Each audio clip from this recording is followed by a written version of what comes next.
Welcome to SportsBeat KC, the Kansas City Star Sports Podcast. It's Wednesday, June 28th, and I'm Blair Kirchhoff.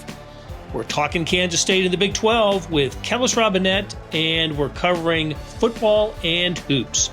Kellis and I take a look at the upcoming football season for the Wildcats and the rest of the Big 12, which jumps to 14 in membership with the addition of Houston, Cincinnati, Central Florida, and Brigham Young. It's all about returning starters and quarterbacks and schedules when it comes to assessing the league. Who has the edge? Also, it was a good night in the NBA draft for Kansas State last week. Standout Keyontae Johnson was selected in the second round, and moments after the draft was finished, point guard Markquis Nowell signed a deal with the Toronto Raptors. Kellis breaks down both players' chances at the next level. Okay, let's get started.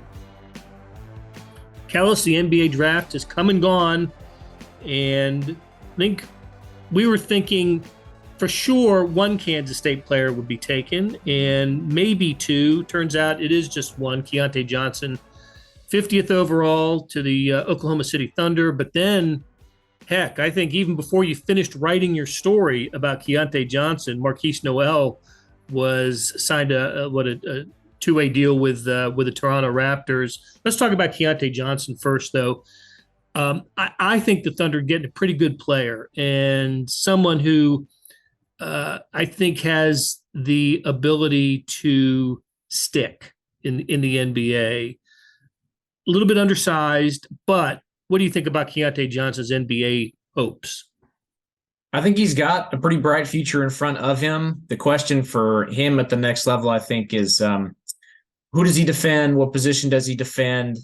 That kind of thing. If they can figure out a way where he's on smaller guys on the perimeter, that's probably a good thing for him, as opposed to trying to, go up against 6'8", 6'9", 6'10" forwards who are bringing it inside and playing more post basketball.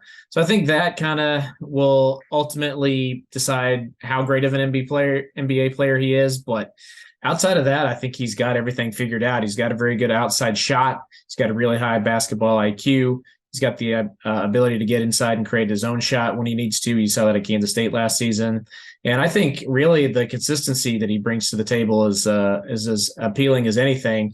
Think back to his Kansas State career. There's only one time all season he failed to score 10 points. Even when he played his worst games, he was still one of the best players on the basketball court. And I think that's what you want in the NBA. Because even if let's say he's not a starter, he's just a rotation guy. When those coaches are looking for somebody to come in and play, plug and play 5 minutes here, plug and play 6 minutes there, they want somebody who's going to come in and not drop off and going to give them the same every time. And that's what Keyontae does. So I think it's a really good landing spot for him and the Thunder, because they were pretty good last season. They were in the play-in tournament. If he can come in and add a little bit to that team, maybe they're even better next season. I can see you sneaking down a day early, covering K-State at Oklahoma or Oklahoma State, and dropping in on Keyontae Johnson and in his Thunder uniform. The other thing he's got going for him to me is, the guy missed a pretty long stretch of his college career dealing with a heart ailment. And to what extent that played in his all-conference season this year, only he knows. But he just strikes me as a very determined person who will do what it takes to get things done. Not only as an individual, but helping will his team to the unexpected success that it had this year. So Markquis Nowell, I was hoping he would get drafted. He did not, but signs with the Toronto Raptors, where he joins Big 12 rival Grady Dick, who was the number 13 overall pick by the Raptors. I noticed they had a little bit of a little social media moment together earlier today. The obvious comment on Nowell is he's 5'8", and that's a difficult size with which to make it in the NBA. But I think anybody who saw him play in March understands the impact he can have. And look, taking on the competition that in Kentucky and Michigan State, he just dominated those games from his position. So talk about Markquis Nowell's NBA hopes and what it's just going to take for him to be an NBA player. Well, I'll touch on a few things with him. First off, I was happy that he was not selected, but the teams were reaching out to him as fast as they did after the draft. I wasn't expecting him to be picked. I was expecting him to be, a two-way player like he was, somebody who maybe has to start out in the G League and work his way up. Certainly nothing he's afraid to do. He's been proving people wrong his whole life. So I thought it was very cool that Toronto was on the phone with him pretty much as soon as the last pick was announced. Let's get on the phone with Markquis Nowell. Let's get this locked up. We want him around. And to show you how much, they mean to him, they had him in Toronto this weekend at a Blue Jays game with Grady Dick. I saw that picture of them on Instagram with both of them in Toronto Blue Jays jerseys right next to each other. And I had two very different thoughts. One was, boy, this is cool, and boy, this is weird.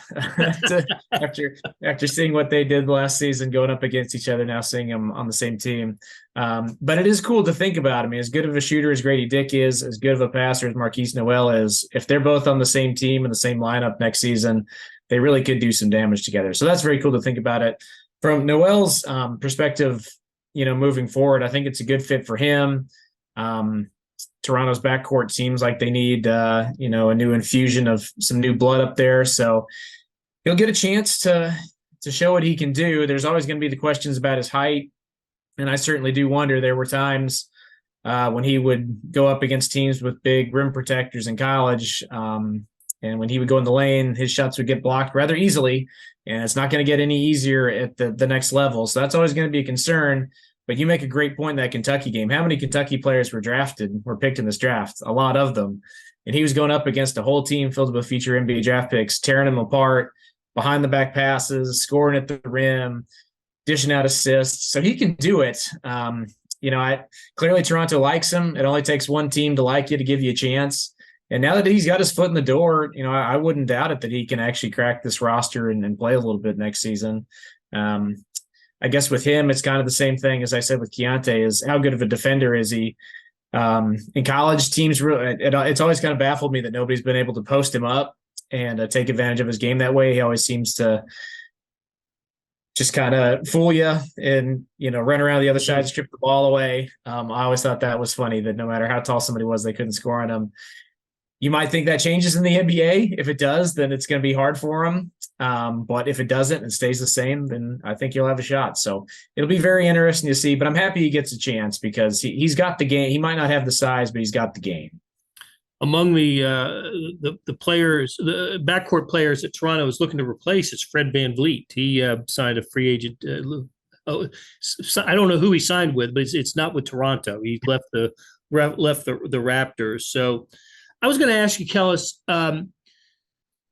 covering this team this year. Listen, we knew Keyontae Johnson was a star player, and we proved it at Florida a few years ago. And Markquis Nowell was good last year. I don't know if we envisioned, at least for Markquis, an all-conference season. I thought we believed that was possible for Keyontae Johnson, but was there a point this year that you believed that both of these guys, let's take them both, we're going to be next level type players? Was there a game?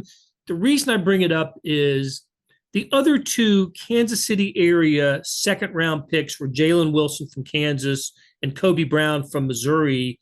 And I can specifically remember games in which both of those guys just took it to quality opponents and thought, gosh, yeah, I can. It was the Jalen Wilson game was at Manhattan when he went for 38 against Kansas State, just couldn't miss. Kobe Brown had this great game against Kentucky in Columbia. Was there a game or two like that for you with Keyontae Johnson? And I'm just going to assume it's the NCAA tournament with Markquis Nowell. I could give you two different answers here, but the first time I really thought, geez, these guys are really good, better than we expected, was right at the start of conference play when they went to Texas and scored 116 points, just kind of out of nowhere. It was like, wow, these guys can't miss, and at that moment I was thinking, well, that's the best they'll ever play right there. We'll never see them better than that. But at their peak, they're really good. And then I was very impressed that the very next game they go to Baylor, and I don't think they scored 100, but it was high 90s, and both of them did the same thing.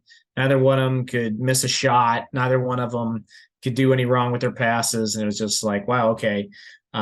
These guys are definitely two of the best 5 players in the Big 12 this season. So that right there kind of gave you, at least a signal that, hey, these guys are really good. And then Keyontae, obviously, like I said, he was Mr. Consistent. You knew it all season. You could tell he could score on anybody. And then Markquis was obviously up and down, but then once he played Kentucky and Michigan State, that was really the exclamation point for him. The thing you were there with me in North Carolina. The thing I always got a big kick out of was we had watched Markquis Nowell have those crazy passes in transition all season where he goes behind the back, behind the head, fake one way, go through the legs, So for me, watching him do that like 4 or 5 times against Kentucky wasn't anything like jaw-dropping as what we'd seen all season. But the people in that crowd there at Greensboro Coliseum were losing their minds with each one that he was doing. And it just got fancier and fancier. They were acting like they were watching, like an And One mixtape tour or something out there. That for me was kind of the moment. Like, okay, maybe I've just not been giving him full credit. To see someone else watch him for the first time and be so impressed made me kind of think, okay, he's probably better than we all realized. Yeah, we all remember the play toward the end of the Michigan State game, the lob pass, the no look lob pass to Keyontae Johnson. But I also remember was it the last play of the first half of the Kentucky game where the pass to, was it Tomlin? Was it Naquan Tomlin? I can't remember, but I believe so. Yes. Yeah, just another incredible moment of basketball wizardry by Markquis Nowell. And yeah, he put on the show, no doubt about it. Hey, so before we leave basketball, let's talk a little bit about next season's team for the Wildcats. We haven't talked since they got Arthur Kaluma from Creighton. What a great get for Jerome Tang's team. We're going to go along with Taylor Perry, the incoming point guard, the transfer from North Texas. Kaluma, of course, the transfer from Creighton. That is, they've got the foundation of a nice team. It looks like they still have maybe some roster work to do, but yeah, that was really good news to get Kaluma. Yeah, and before they got him, there was definitely some worry that maybe it's too late in the recruiting cycle to get an impact player. But it's never too late with Jerome Tang and his coaching staff. They brought in Keyontae Johnson and Desi Sills very late last season. I think they got Johnson in late August. That's how long they waited to add him to the roster. This time they don't wait so long. They get Kaluma in June. And yeah, very good addition. He should move right into the starting lineup. So next year you're looking at a starting 5, maybe Tyler Perry, Cam Carter, Arthur Kaluma, Naquan Tomlin, and David Gasson. And if they can all stay healthy, that's another NCAA tournament team. That's probably another top half of the Big 12 team. So very, very similar to what we saw this past season. The only question is who can raise their game, or if anyone can raise their game to the level we saw with Johnson and Nowell. If that happens, then all of a sudden there's some special things on the table. If not, then maybe they're not quite as good. But yeah, adding the 2 transfers that they did has been a very big deal. They still want to add 2 more for depth purposes. They could really use an extra guard in the backcourt. I think they could use another big, but they'll take whoever with that last spot.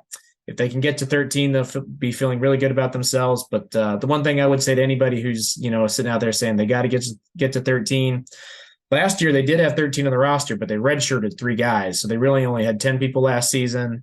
1 or 2 players sporadically were hurt, so there were certain games they were going into it with just 8 available scholarship players. They already got that beat with 11 heading into next season. So if they don't quite get there, I think they're going to be okay. All right. Let's take a break here, Kellis. And when we come back, we've got some football to discuss, not just the Wildcats, but the Big 12. And not just 12, but 14. That's how big this conference is. We'll be right back. We are back on SportsBeat KC, the Kansas City Stars sports podcast, and we're talking Kansas State athletics. And now we're going to talk some Big 12 football because, Kellis, this Saturday, July 1st, marks the turning of the calendar in college sports. It's a new business year for athletic departments around the country and for conferences, and that means the Big 12 will grow by 4 teams. And Power Five will grow by 4 teams to 69. The Big 12 will stand at 14, with the additions of Central Florida, Houston, Cincinnati, and Brigham Young. I go all the way back to 2016 when the conference was talking about expanding. Then they did their due diligence on those 4 schools plus about 8 or 9 others, and then decided none of them were going to bring enough value to the league, and decided not to expand. And then when Texas and Oklahoma decided to leave the Big 12, this was just a couple of years ago, then Commissioner Bob Bowlesby got in a plane and visited all 4 of these campuses and said, and handed out invitations to them. They were all very eager to join the Big 12. So we are beginning a new era of the conference starting this year. And the next time you and I talk actually will be at Big 12 Media Days in Arlington, Texas on July 12 and 13. But let's talk a little Big 12 football right now. Every kind of preseason, the AP preseason top 25 is not out, but a lot of magazines and other guesses are out there. And I'm kind of seeing the same 5 teams at the top. Kansas State is one of them. But Texas is unanimously everybody's choice. Texas, geez. Oklahoma, Texas Tech, and I see TCU kind of on the borderline of some of these predictions. Kansas State, defending Big 12 champions, got a nice ring to that. Are they a viable contender to repeat in the Big 12? I mean, I think they've got as good a chance as anybody. Their teams I like a little bit more. Their teams I like a little bit worse. But like you said, they're the defending champs for a reason. They've got a lot of players who've been through this. They know how to win. And one thing that we've seen over the years in college football is that it's very hard to beat a team that returns their head coach, their offensive coordinator, and their quarterback all at the same time. And Kansas State has that trifecta working for them next season with Will Howard, Colin Klein, and Chris Kleiman all back next season. 2 of them, the 2 coaches got nice extensions this offseason, nice raises. Will Howard, I assume, got some nice NIL money, and he's back to be the starting quarterback. So those 3 together, you would expect good things on offense. And they've got a lot of players coming back. The problem with picking them to win it all is that they're losing so many great players. Deuce Vaughn, not going to take another snap. Felix ain't coming back. Those are 2 pretty hard guys to replace. It's just very difficult for me to wrap my head around. A team loses players like Deuce Vaughn and Felix Anudike-Uzomah, 2 guys who are going to be playing on Sunday next year, and they're better. So that's kind of my only reservation here. Do I think they're going to be good? Yes. Do I think they win 8 or 9 games in the regular season? Yes. Can they make that jump and win the Big 12? Maybe. I mean, I like DJ Giddens at running back. I like Trayshawn Ward, the other transfer running back they brought in. I love that they've got 5 starters back in the offensive line. Daniel Green coming back on defense. Hard to beat that. So, hey, if it all falls into place, they win some of these toss-up games, they can absolutely do it. At the same time, I still keep going back to it's got to be hard to replace those guys. So we'll see. I think there's a little bit too much love for Texas. I just can never – I mean, they're in the same boat. They just lost Bijan Robinson, the best running back, that college football's ever seen, and they're going to be better.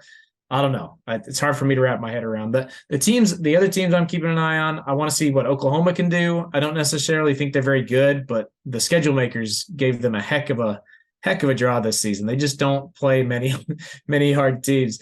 Listen to this conference schedule, okay? They go to Cincinnati. They get Iowa State at home.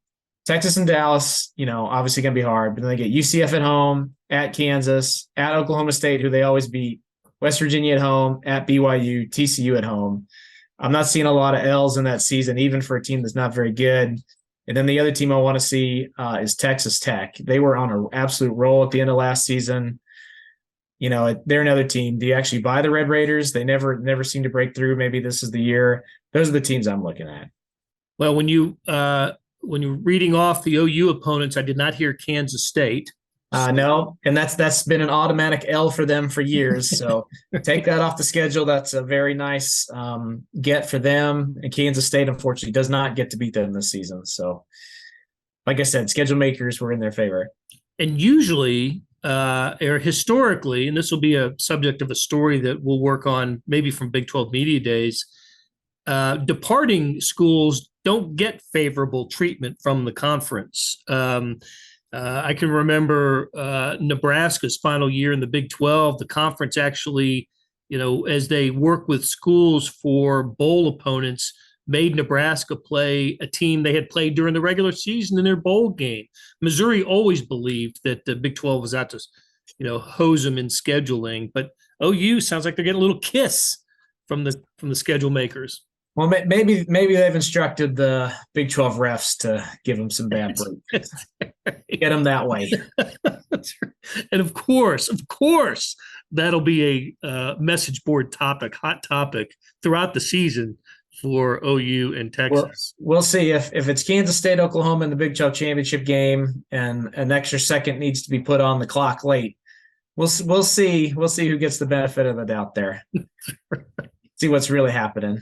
And the other thing that you said that I wanted to add to win the Big 12, all you have to do is finish second in the league, as the Wildcats proved last year by finishing runner-up to TCU in the regular season and then beat the Horned Frogs dramatically in the Big 12 championship game. So another list that I spotted, most returning starters in the Big 12. Do you have any idea which Big 12 team has the most returning starters this year? Is it the Cats? It is not the Cats. Not the Cats, okay. It is the Cats' biggest rival. The Hawks. It is the Hawks. 17 returning starters from a team that went 6-7, went to a bowl game, and everybody knows the job that Lance Leipold did. Second on the list, Iowa State with 16, and yet I don't see many favorable projections for Iowa State. Texas has 15, Texas Tech 14, and Kansas State 12. Obviously, those numbers it's inexact science, number of returning starters. I don't know what qualifies. Do you start half the games? I don't know what qualifies as a returning starter. But, these teams, some of the teams I mentioned, Kansas with Jalen Daniels, Texas with Quinn Ewers, K-State with Will Howard, they all have their quarterbacks back. And that is a great place to start. As you mentioned, Kellis, you get that triumvirate of coach, quarterback, and OC, and you've got a good thing going. One thing that appears to be true here is of the four newcomers, I think only Central Florida has a chance at an upper division finish. I think, maybe we'll hear differently at Big 12 Media Days, but top seven, Central Florida is returning its quarterback. That John Rice Plumlee? I don't know how he pronounces it, but the others I've seen in the double digits, right? Anywhere from 10 to 14 with involving Houston, BYU, and Cincinnati, and also down there with them, West Virginia. Make or break year for Neil Brown at West Virginia. So I guess that's a long-winded way of saying, at least as we go into the season, the more of the newcomers you have on your schedule, maybe the better off you are. How many does Kansas State have? Well, let me pull up the schedule here. They get Central Florida, don't they? They do get Central Florida at home. And that'll be a rematch of several years ago when they played them here and there was a bad thunderstorm that came through. And they get Houston at home. So they get two of the newcomers, both at home. Probably the two best newcomers of the bunch. You said you like UCF. Yeah, I think people are sleeping a little bit on Houston too. I know they lost a quarterback, but their coach knows the Big 12. Dana Holgorsen can't stay away from the Big 12. Even when he leaves West Virginia to get away from the Big 12, he gets drugged back in. I think if any coach can make the transition, it's going to be him. He already did it with West Virginia many years ago. I think he learned a lot from it. And they've got a nice style down there. So I think they can. I'm not picking them to win at Kansas State or anything like that, but I think they can make a bowl game here next season. But you're right. I think overall, I know a lot of people when the schedules came out were saying, "Oh, nobody wants to go to BYU." I don't know necessarily how scary that is. Yeah, you have to play at altitude, but late in the season, I don't know how fearsome BYU is going to be. And Cincinnati's down. They've lost their coach. They've lost Sauce Gardner. They've lost a lot of guys who got them to college football playoff a few years ago. So if I'm in the Big 12, I'm wanting to play those guys. I tell you, the team, though, while we're on schedules, the team that really got hosed in all this was Iowa State. You asked about why people weren't giving them more credit coming into the season. Not only did they Texas, they have to go to K-State, have to go to Baylor, have to go to BYU, to Cincinnati. Both their newcomer trips are on the road. And then they get Iowa in the regular season. So it is tough. It even starts. That's I think that's why people are still down on them. Okay, you're right. That is a tough schedule, and I do see Iowa State closer to the bottom part of standings than I do at the top. Scott Satterfield, of course, is the new coach at Cincinnati. He's been at Louisville, and Gus Malzahn in the Big 12 now, the University of Central Florida coach. 14 teams in the league just for 1 year, though. I know, Kellis, you keep up with the chatter on social media about expansion and realignment and all the stories that seem to fill the off-season vacuum. Is there any new development? Are we all just sitting here waiting for the Pac-12 to come up with a media deal amount to see if it's going to keep Colorado and Arizona and others happy? Yeah, I think that's where we're at. There's really nothing to do until we find out exactly how much money some TV networks are willing to give the Pac-12, because until then, it's just all posturing. I think if they can have a media deal that's equal or better to, or even just close to the Big 12, I think things will die down. We won't see any movement. But if they're going to be playing on Ion Network for half the money that the Big 12 is making, I think we very well could see Colorado and maybe somebody else come over. So that's where we're at right now. Personally, I don't think we'll have any realignment. I think all this has just been a lot of talk and it'll amount to nothing in the end.